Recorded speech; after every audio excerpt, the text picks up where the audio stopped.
real sucedida en mi vida y da la casualidad que mi sobrina está esta noche ahí, pero no puedo cortar el tema porque estaba hecho así. No me imaginé que fueran a estar ellos ahí, pero así suceden las cosas del Señor y no puedo cambiar nada porque sería fallar a, a lo que yo le había pedido al Señor que me presentara. Así que quiero comenzar en esta noche con el texto de Proverbios capítulo 3 versículo 5.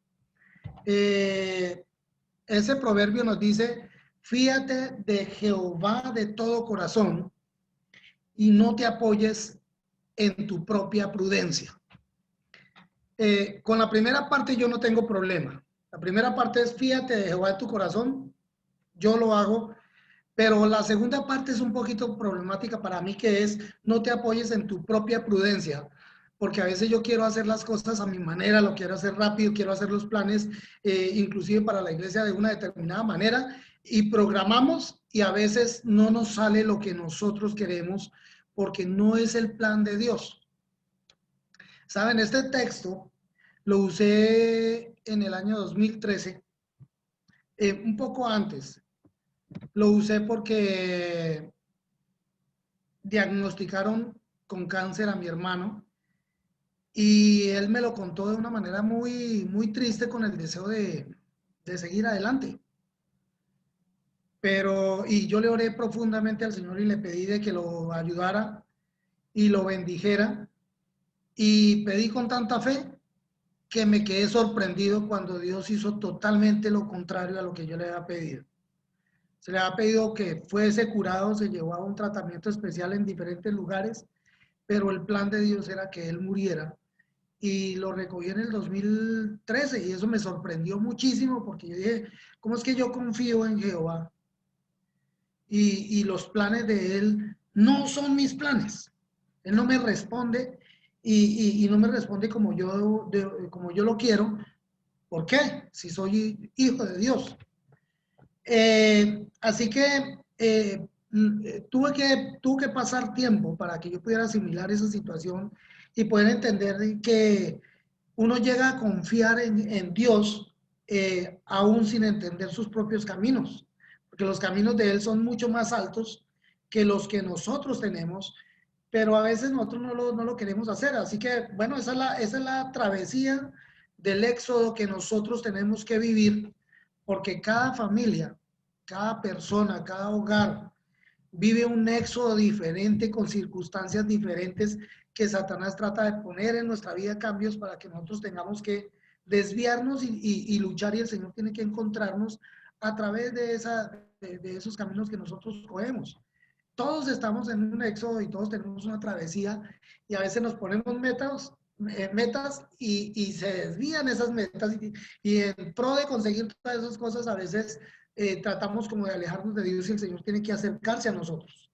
Así que esta noche yo quiero contar algo, un tema bien conocido por ustedes, pero que muestra que si nosotros confiamos en el Señor podemos vivir con seguridad, confiando, aunque no lo entendamos, aunque no comprendamos todo lo que Él tiene cubierto y todo lo que Él está presentando, no lo podemos ver y lo tenemos que asumir por fe, pero tenemos que vivir sin ansiedad y debemos vivir con tranquilidad y con paz, porque el Señor tiene el control de todo. El problema que nosotros tenemos es que Dios no trabaja de acuerdo a nuestra lógica, Él trabaja en una lógica totalmente diferente. Y yo razono un plan, lo veo perfecto y cuando voy a desarrollarlo, da la casualidad que nada de lo que se decidió fue así.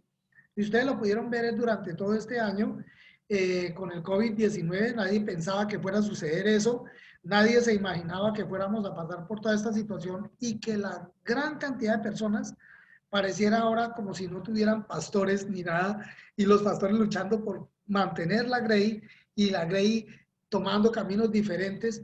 Me sorprendí porque encontré en internet a una persona que el hermano Jaime Atamaría conoce, que fue un tremendo líder en Fort Lauderdale, y ya no forma parte de la fe, se fue a otra iglesia y formó una iglesia donde le dicen pastor y pastora a la esposa, y ya no forma parte de la fe adventista. Y yo dije, wow, ¿cómo puede suceder eso en un momento tanta importancia como cuanto más debemos estar unidos al Señor.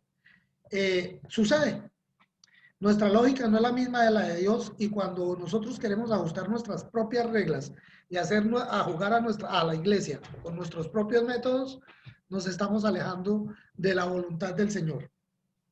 A la gente no le gusta no tener el control de las cosas y eso me pasa usualmente a mí. Yo quiero tener el control y a veces el control del Señor permite que yo no lo tenga para que yo tenga que clamar a Él y tenga que buscarlo a Él. Así que esta noche comenzaremos con una historia que está en Éxodo capítulo 1, versos 5 y 7.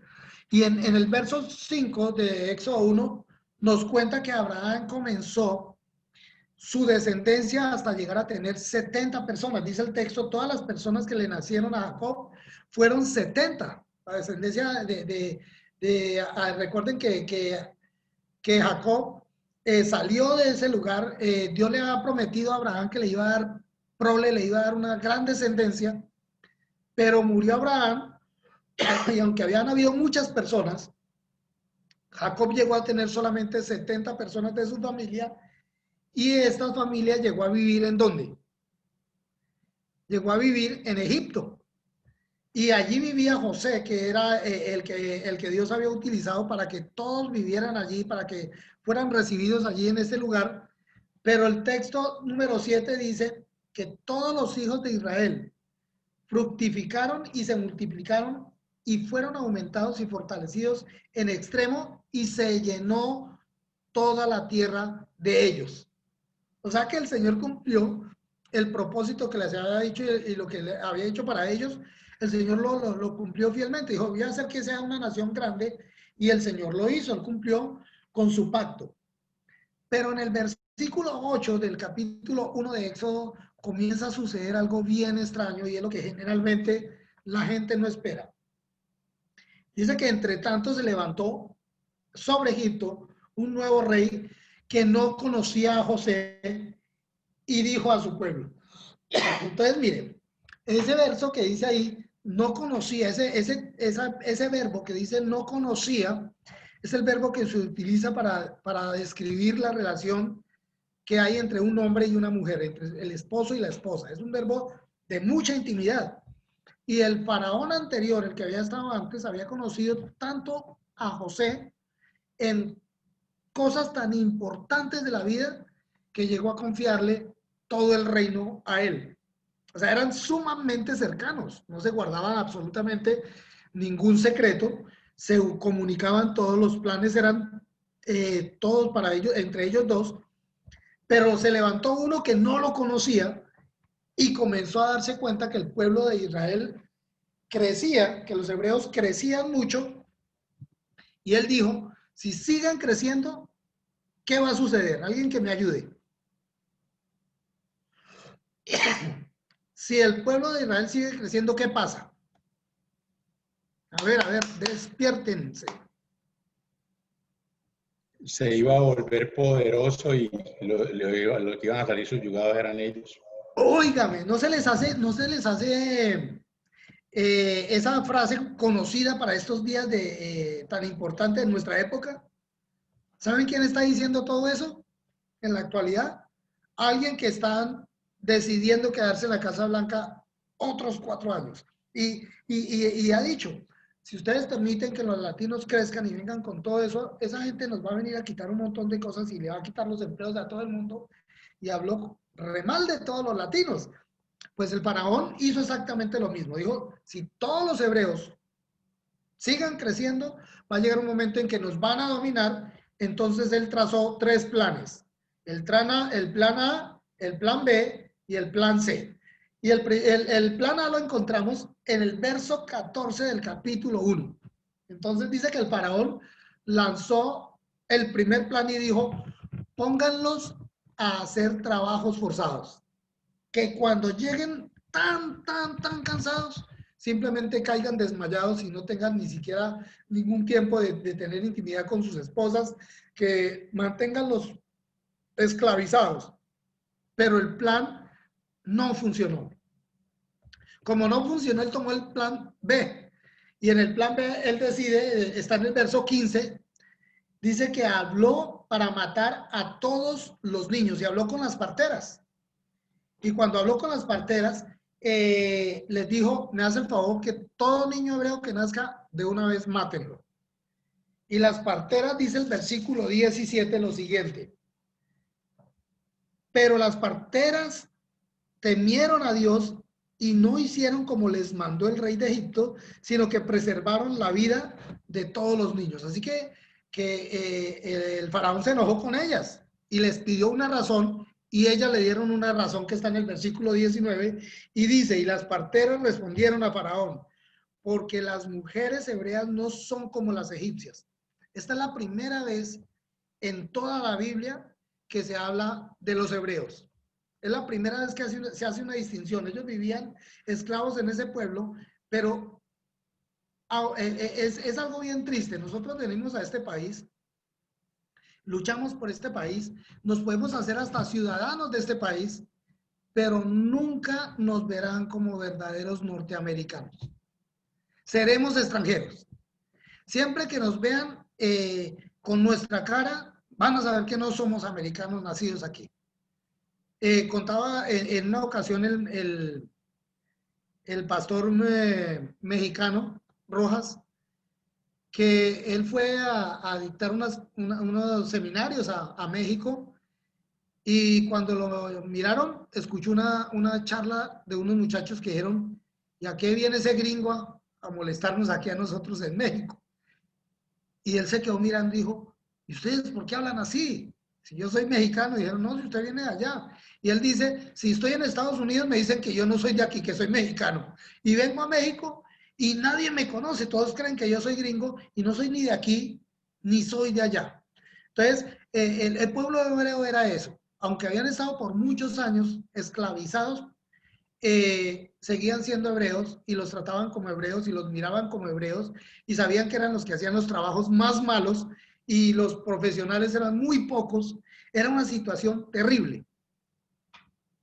Así que toda esta situación la estaban viviendo, y las parteras dijeron, no, es que las mujeres hebreas tienen niños, pero nosotros no podemos tocar a esos niños, pues son robustas y dan a luz antes que las parteras puedan llegar a ellas a quitarle la vida a sus hijos. O sea, ellas se quitaron el problema de encima, y entonces el faraón escoge el plan C. ¿Cuál era el plan C? Lo encontramos en el verso 22. Y dice, entonces faraón mandó a todo su pueblo, diciendo, echad al río a todo niño que nazca, y a toda hija preservad la vida. ¿A las hijas de las egipcios? ¿Sí o no? No. Él ahora ya no escogió las parteras, sino que pasó una voz por radio, hubiera tenido internet, la pasa por internet, hubiera estado por YouTube, pone programas en YouTube, tuviera Twitter y todo eso, y Facebook, lo pasa por Facebook, diciendo, todos los hijos de los hebreos que nazcan, me hacen el favor y los echan ¿a qué? Al río. Ese era el plan C que él tenía, y ahora ya no le avisó a las parteras, sino que le avisó a todo el mundo. ¿Saben? No se les haga raro que pasado algún tiempo alguna persona resulte persiguiendo al pueblo de Dios y persigan inicialmente a los de la cuerda más floja, que son los latinos, porque aunque crean que son sumamente importantes, en su propio país nosotros no somos absolutamente nada para ellos. Así que él decidió que todo eso pasara, y sucedió algo bien especial. En Hebreos, en Éxodo capítulo 2, verso 1, dice que un varón de una familia de la tribu de Leví tomó a su mujer, y ella concibió y dio a luz un hijo. Y entonces, cuando nació ese bebé, ya estaba el edicto del faraón de que tenían que matar a todos los niños, y dice que ella mantuvo a su niño por 3 meses, cuidándolo que no llorara, tratando de hacer todas las cosas, que no se le fuera a quemar, darle la comida en el tiempo correcto, para que no fueran a descubrir que ella iba a tener ese bebé. La historia es bien conocida, pero a los 3 meses definitivamente no pudo sostener más la situación, Y entonces dice que ella, obedeciendo a lo que dijo el faraón, tomó a su bebé y lo echó al río. Para características del río Nilo. El río Nilo era un río que tenía un cañaveral. ¿Qué significaba eso? Es un río que tiene junquitos o caña, y allí ella hizo la camita, puso en el río al niño, pero lo enredó en medio de esos cañaverales para que no se muriera. Y la mamá lo entregó cumpliendo lo que se había solicitado. No podía hacer absolutamente nada. Tomó al niño y lo puso entonces allí, dejándolo todo en manos de Dios. Saben, hay cosas que nosotros podemos hacer, planes que nosotros podemos ejercer, pero llega un momento en que no podemos avanzar, en que son cosas que se van de nuestras manos y tenemos que dejarlas en manos del Señor. No importa lo que sea. Yo no sé cuál sea el río de cada uno de ustedes, porque cada uno tenemos dificultades y problemas que solucionar. Una parte del río Nilo, de dificultad que tiene la hermana Rita de su hijo en la cárcel, y ella quisiera que estuviera afuera, pero el Señor no hace absolutamente nada, pareciera como si Él no estuviera obrando. Y mientras la señora echó allí a su bebé, se fue para su casa muy triste a suplicarle a Dios que tomara una decisión sobre esa situación. Saben, hay personas que no pueden manejar las situaciones y tienen hijos que son drogadictos y problemáticos, y tienen muchachos que les dan muchos dolores de cabeza, que están nacidos a la prostitución o lo que sea, y el Señor, los padres tienen que entregárselos a Dios porque ya no se pueden manejar. Y cuando eso sucede, aunque nosotros pensemos que Dios no responde, ya Dios está entonces trabajando. En Éxodo capítulo 2, verso 7 dice que ella puso al bebé allí, pero mandó a su hija a que mirara a ver cómo iba a responder Dios. Qué tremendo es eso, ¿no? Yo oro en mi cuarto y ahora mando a mi hijo a ver cómo va a hacer Dios con la situación. Y mandó a su hija para que vigilara, y sucedió algo bien espectacular. Estando el niño allí metido en su canastica, entró la hija del faraón a bañarse. Ustedes conocen la historia. Y ella vio al niño. Y cuando vio al niño, lo trató de tomar, y antes de que lo tuviera en sus brazos, la niñita saltó al agua y le dijo, usted necesita una persona que le cuide el bebé, porque nosotros tenemos hartas personas hebreas que pueden cuidárselo, hartas señoras. Y la muchacha lo miró. Sorprendente y maravilloso como la niña, a la edad que tuviera, pensó rápido, actuó rápido, y le dijo a la hija del faraón que si le cuidaban el bebé. Ella dijo, vaya y traiga entonces a una hebrea.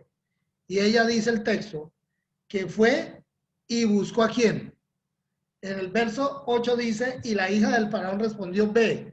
Y entonces fue la doncella y llamó a la madre del niño. O sea, ella fue y buscó a quién. A la mamá de este muchachito, para que ella lo cuidara. ¿Saben una cosa? Algo interesante que nosotros no notamos y que siempre vemos la historia muy rápido, es que ella tomó la iniciativa de entregarle el niño a Dios para que él hiciera lo que quisiera, y ahora Dios le devuelve al niño, y se lo devuelve con bendición, porque le dieron trabajo para cuidar a su propio niño y le pagaron para que cuidara a su propio niño. ¿No les parece eso maravilloso? A veces Dios tiene que tomar alternativas para que nosotros por fe decidamos por Él, y esa fe es transformada en una bendición.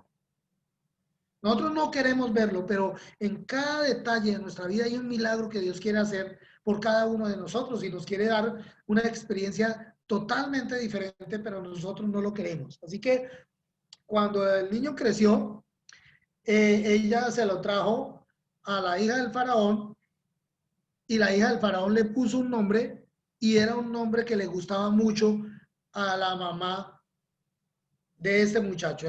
La señora le puso Moisés. En hebreo, perdón, en Hechos dice que Moisés significa nacer en el reino. Para los egipcios, Moisés significa nacer en el reino, o sea, cuando ella lo tomó y lo asumió como su hijo, lo presentó ante su padre como el posible heredero del reino de los egipcios.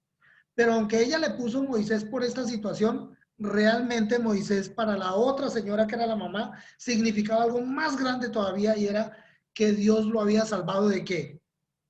De las aguas y le había dado una bendición. El significado puede ser diferente, no importa que sea el mismo nombre, pero una cosa es cuando lo da Dios y otra cosa cuando lo da otra persona totalmente diferente. Así que de Moisés no se sabe qué pasó con los primeros 40 años, porque Éxodo no lo menciona, pero en Hechos capítulo 7, en un sermón que tuvo el mejor diácono que había en ese tiempo, que quién era, Esteban.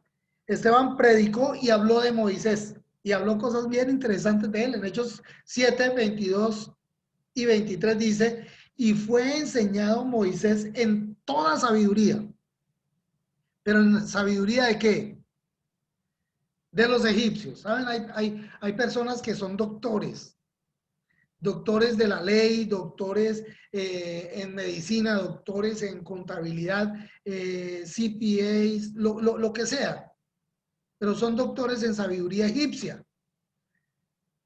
Y dice que Moisés fue enseñado en sabiduría egipcia en ese lugar y era poderoso en sus palabras y obras. O sea, era una persona sumamente ¿qué?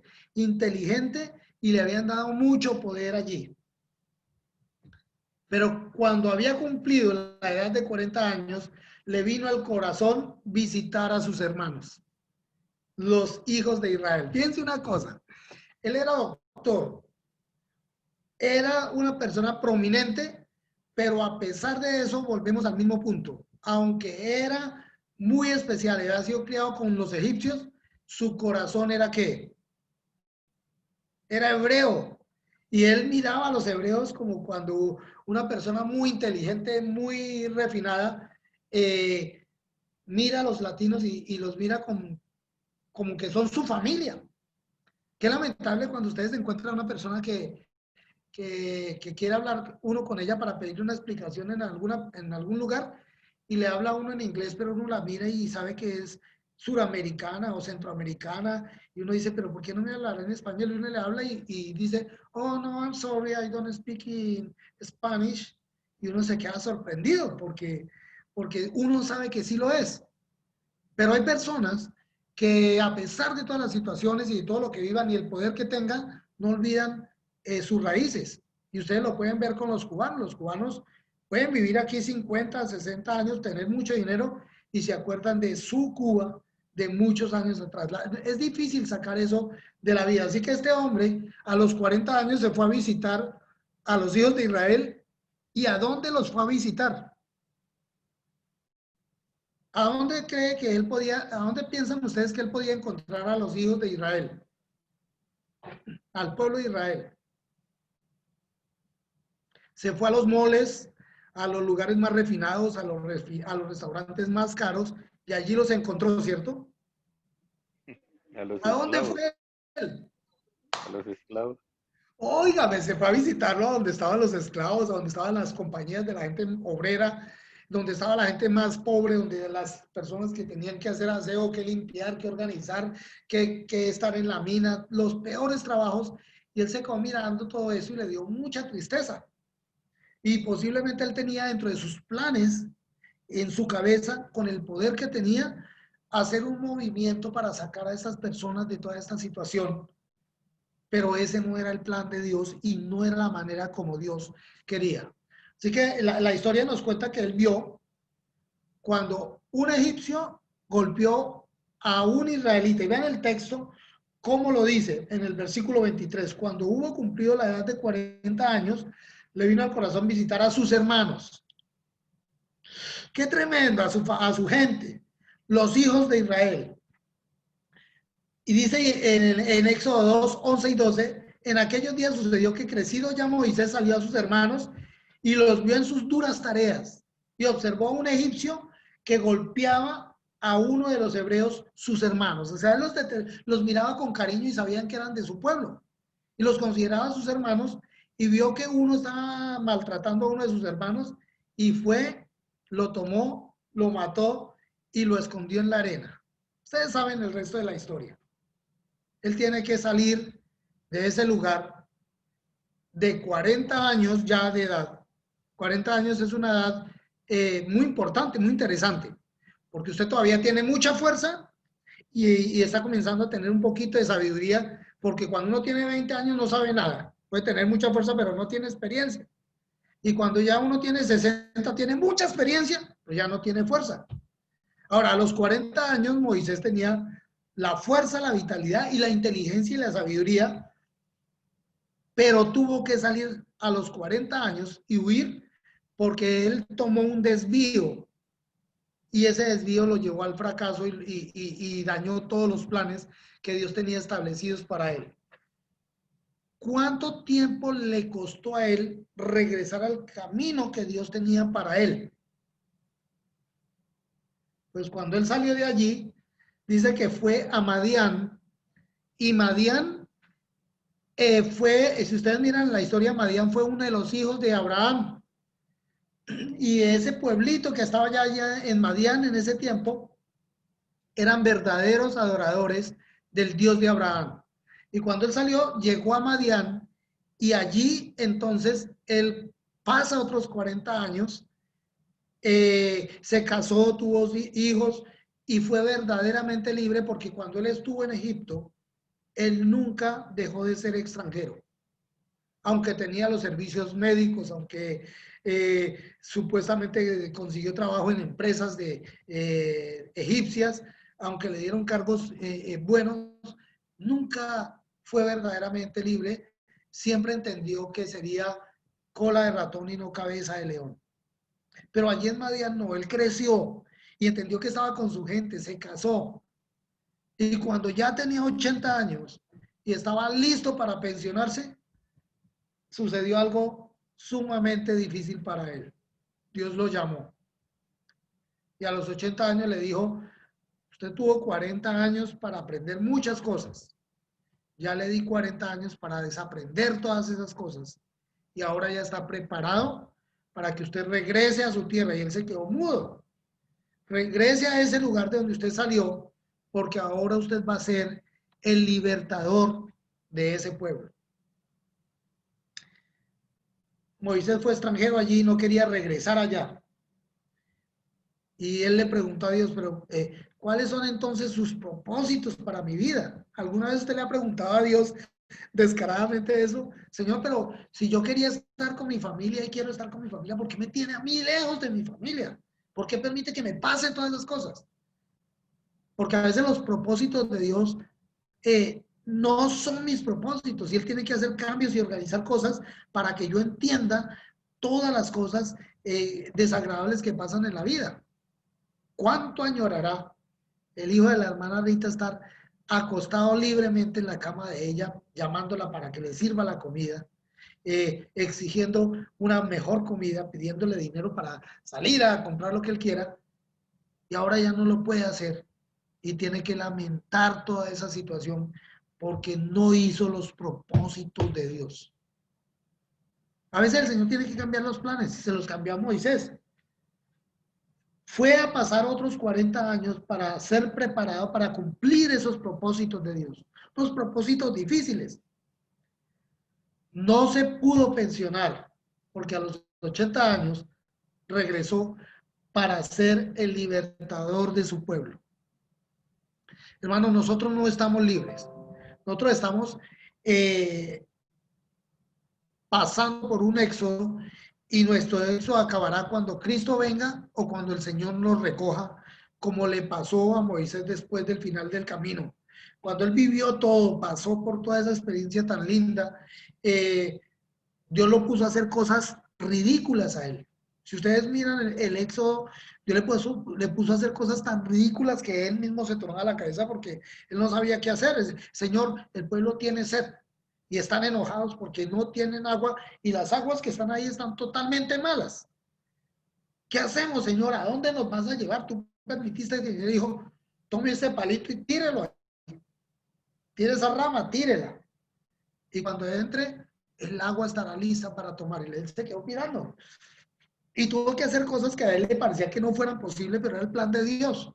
¿Saben? Ese palito que Moisés tiró a esa agua representaba la cruz del Señor Jesús.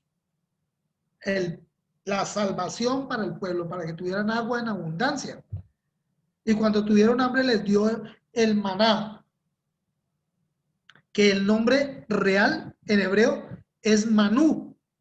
Y yo me quedé sorprendido cuando vi eso porque el maná, ese nombre no se lo puso Dios. El maná es el nombre que le pusieron los hebreos a eso que caía del cielo. Y ¿sabe qué significaba el manú? Manú significaba, ¿y qué es eso? Y cuando ellos vieron caer y le dice el Señor, recójanlo y cómanlo, y dijeron, pero ¿y qué es eso? ¿Qué es? Y dijeron manú. Y se quedó manú. Comieron maná hasta cuando Dios quiso que ellos comieran maná por muchísimo tiempo. Y lo comieron frito, cocinado, asado, de todas las maneras, de dulce, en sal, como lo propusieron. Pero Dios los mantuvo vivos porque ese era su plan. Hermanos, estamos en una época difícil. Hoy es una época de elecciones. Va a subir uno que no se sabe cuál es. El que suba no va a mejorar esto. Yo escuché una oración de la hermana Julita que decía, Señor, por favor, que el que suba nos ayude a tener paz. Mentira. El que suba va a ayudar a que se cumpla la profecía. Y la profecía significa que los hijos de Dios van a ser perseguidos, que van a tener problemas. Tenemos que ser conscientes de eso y nos va a tocar predicar el evangelio en momentos difíciles como estos. Tenemos que inventar métodos y no pedirle paz ni seguridad a Dios porque esa paz que el mundo ofrece no existe. Suba quien suba, siempre vamos a tener problemas. Regreso al comienzo del sermón. Proverbios capítulo 3, verso 5. Dice, fíate solamente de quién, de Jehová, no confiemos en nadie más, porque de todo, y dice que lo debemos hacer de todo nuestro corazón. Cuando habla de nuestro corazón, dice que habla de nuestra ¿qué? De nuestra mente, que solo lo tengamos a Él, confiemos solamente en Él. Y dice, y no hagas planes con tu propia inteligencia. No te apoyes en tu propia prudencia, porque todo lo que nosotros pensamos lo hacemos mal. Solamente debemos confiar en nuestro Padre Celestial. Hermanos, es una historia muy sencilla, el Éxodo, pero no podemos olvidarnos porque es el ejemplo que tenemos como hijos de Dios de que estamos en un Éxodo y no vamos a salir de ahí hasta cuando Dios mande a nuestro Salvador a rescatarnos. Ya el Señor hizo la primera parte, que fue morir por cada uno de nosotros porque merecíamos morir y Él murió la muerte segunda. Pero falta la segunda parte. No nos devolvamos a las ollas de Egipto, como decían ellos, que eran chistosos y decían, ¿por qué no nos devuelven a Egipto donde nos daban carne en hartura? Ustedes pónganse a pensar en la vida real. ¿Cuándo un jefe que tiene esclavizado a alguien le da carne hasta que se llene? No, las migajas les parecían ahora muchísimo porque no querían confiar en Dios. ¿Ven el problema? Nosotros necesitamos confiar en el Señor. No importa el problema que tengamos, no importa la dificultad que tengamos, debemos fiarnos en Jehová y no pensar que somos los que tenemos la razón, porque la razón solamente la tiene nuestro Padre Celestial. Hermanos, que el Señor les bendiga, que de todo corazón veamos que los planes de Dios son maravillosos, tan diferentes. Yo me acordaba de Rosita, que ella tenía unos planes maravillosos que el Señor se los va a dejar ejecutar en el momento en que Él quiera. No es en mi tiempo, no es en el tiempo de ella, es en el tiempo de Él. Pero cuando lleguen, nosotros necesitamos estar preparados para recibirlos como una bendición del cumplimiento de la palabra del Señor. Que el Señor nos bendiga. ¿Ustedes creen que yo estoy bien? No, yo tengo muchas incertidumbres y quiero desarrollar mi fe, porque lo que voy a comenzar en 2 semanas va a ser algo que yo no sé qué va a pasar allá. Yo voy con muchas expectativas y no sé qué tiene el Señor para mí. Pero si lo que Él tiene para mí es que yo trabaje en la obra hasta que muera, allá voy a estar cumpliendo la voluntad del Señor. Que el Señor les bendiga y que puedan tener fe y se mantengan vivos trabajando para el Señor, porque lejos de Dios no podemos hacer absolutamente nada. Que el Señor me los bendiga. Feliz noche. Vamos a orar para terminar en esta noche y luego cantamos el himno que me gusta mucho, que es el 395. Oremos. Padre Celestial, ahí está tu iglesia. Muchas gracias porque son hermanos fieles que noche a noche quieren alabar tu nombre y quieren bendecirte. Por favor, permite que ellos permanezcan en la fe.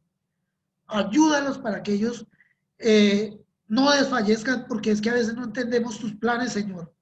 Tienes tantas cosas tan maravillosas que no entendemos qué es lo que quieres con nosotros y queremos que todo sea rápido y todo es en tu tiempo. Pero te suplico que les des fe, que les des la posibilidad de ver más allá de lo evidente y puedan entender que tú quieres lo mejor para cada uno de nosotros. Manténnos en la fe. No permitas que nos vayamos, no permitas que el enemigo nos separe de ti, no permitas que nos vayamos a otras religiones. Señor, bendícenos para que permanezcamos en la verdad, porque la verdad nos hará libres. Permite, Señor, que el Espíritu de Jesús pueda estar en nuestra vida y podamos confiar plenamente en Él como nuestro Salvador y como nuestro libertador. Bendice tu iglesia, permite que todos los hermanos, la familia Neri con sus hijos, todos nuestros hermanos que están presentes reciban una bendición especial y que tu maravilloso amor pueda caer sobre cada uno de ellos en cuidados y bendiciones.